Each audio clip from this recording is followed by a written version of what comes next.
Rape कपड़ों से नहीं होता, रेप मानसिकता से होता है। कपड़े बहाने हैं, समस्या सोच है। भैया तक से पूछा गया था कि तुम बस में क्यों गई, ऑटो में क्यों नहीं गई, तुम रात में क्यों गई, तुम दिन में क्यों नहीं गई, वो लड़का कौन था, तुम्हारा बॉयफ्रेंड था। वो देखने में 32 से 33 साल की लग रही थी, पर जब हमने उसका बोन एज टेस्ट कराया तो वो 14 साल की निकली। हर दिन उसे ऑक्सीटोसिन के इंजेक्शंस लगते थे जिससे कि उसके बॉडी पार्ट्स बड़े दिखे, और सर हर दिन कई लोग उसके साथ शोषण करते थे। इस देश में अपराधियों को डर नहीं लगता, उन्हें लगता है कि पैसा और रसूख के बल पर वो कभी भी बेल पर या पैरोल पर बाहर आ जाएंगे। मेरे अनशन के 10वें दिन पर छोटे बच्चों के साथ जो रेप करते हैं उनको फांसी की सजा हो, ऐसा अध्यादेश सरकार ने पारित किया था। लेकिन सर मैं आज ये सवाल पूछना चाहती हूँ, कितने लोगों को फांसी की सजा हुई? सच ये है कि इस देश में अपराधियों को डर नहीं लगता, उन्हें लगता है कि पैसा और रसूख के बल पर वो कभी भी बेल पर या पैरोल पर बाहर आ जाएंगे। अगर सर सजा का डर ही नहीं होगा तो अपराध कैसे रुकेंगे? Until there is certainty and swiftness of punishment, nothing can change in this country. Sir सदियों से जीबी रोड हमारे संसद से सिर्फ 3 किलोमीटर की दूरी पर एग्जिस्ट कर रहा है। सर यहाँ 90 ब्रॉथल्स हैं और हर दिन यहाँ 5000 जो महिलाएं हैं उनके साथ कई बार शोषण होता है। कई बार हमने यहाँ से अंडर एज लड़कियां रेस्क्यू करी हैं। सर एक लड़की जो 15 साल की थी, जब मैं उसको वहां रेस्क्यू करने गई तो सर उसको तहखानों में छुपा रखा था। हमें 4 से 5 घंटे लग गए उस बच्ची को उन तहखानों में से बाहर निकालने में। सर वो देखने में 32 से 33 साल की लग रही थी, पर जब हमने उसका बोन एज टेस्ट कराया तो वो 14 साल की निकली। सर उसने हमें बताया कि वो 9 साल की उम्र में बेची गई थी जीबी रोड पे, और हर दिन उसे ऑक्सीटोसिन के इंजेक्शंस लगते थे जिससे कि उसके बॉडी पार्ट्स बड़े दिखे, और सर हर दिन कई लोग उसके साथ शोषण करते थे। जब तक हम उस पर पहुंचे तब तक sir she was suffering from several diseases. हमने उसको दिल्ली सरकार के शेल्टर होम में रखवाया सर, लेकिन वो वहां से भी कुछ दिन के बाद गायब हो गई। हाई कोर्ट तक ये मैटर गया, हाई कोर्ट ने भी अपनी पूरी जान लगाई कि लड़की को वापस ढूंढ के ला सके, लेकिन सर वो लड़की नहीं मिली। आज भी मुझे नहीं पता कि वो लड़की कहाँ है, किस हालात में है, जिंदा है या नहीं है। सर ये हाल है देश में, और सर अब तो गली गली में जीबी रोड खुल गए हैं। ज्यादातर स्पास और fronts of prostitution rackets and ऐसे गलत स्पास धड़ल्ले से पूरे देश में खुले हुए हैं।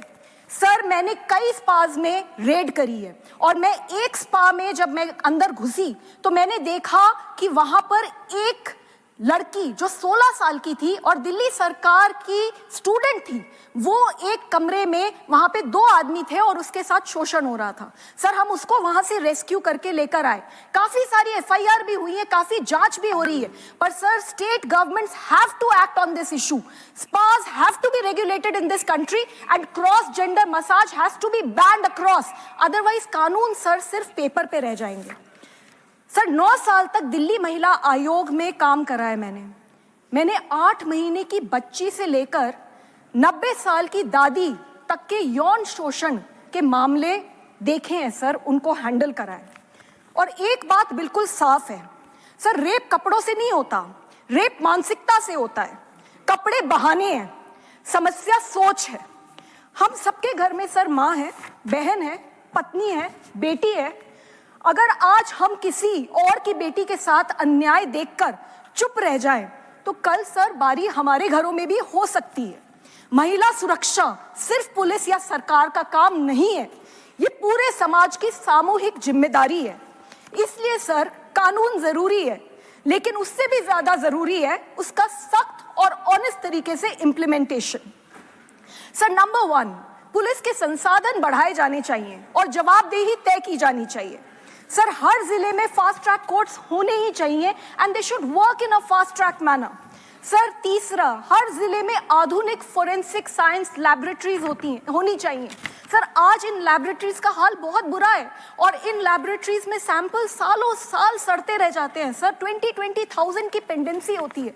अगर फोरेंसिक सैंपल्स टाइम पे मिलने लग जाएं तो कोर्ट्स में सब कुछ फास्ट ट्रैक तरीके से होने के चांसेस हैं। So we have to focus on this sir. Fourth sir, child welfare committees को संसाधन मिलने चाहिए। आज चाइल्ड वेलफेयर कमिटीज सिर्फ कागज पे हैं, कुछ कुछ डिस्ट्रिक्ट्स में तो एग्जिस्ट भी नहीं कर रही हैं। ना उनके पास कोई स्टाफ है, ना ही उनके पास कोई संसाधन। We need to work on that sir. Sir public prosecutors की संख्या और जवाबदेही दोनों तय होनी चाहिए। सर हमने दिल्ली महिला आयोग में रेप क्राइसिस सेल के अंडर हर पब्लिक प्रोसिक्यूटर के साथ हमने स्टाफ दिया था सर, और उसके चलते हमने लाखों लड़कियों को विक्टिम कॉम्पेंसेशन दिलवाया, क्योंकि पब्लिक प्रोसिक्यूटर एक अकेला इंसान कितने केसेस हैंडल करेगा। They also need support, they also need our entire system to stand behind them so that they can fight for the cause of that girl. Sir जो लोग गवाही देते हैं उनकी सुरक्षा भी सुनिश्चित होनी चाहिए। सर रेप सर्वाइवर्स के लिए रिहैबिलिटेशन लॉ होनी चाहिए so that their social, psychological, educational, skilling, livelihood needs are met.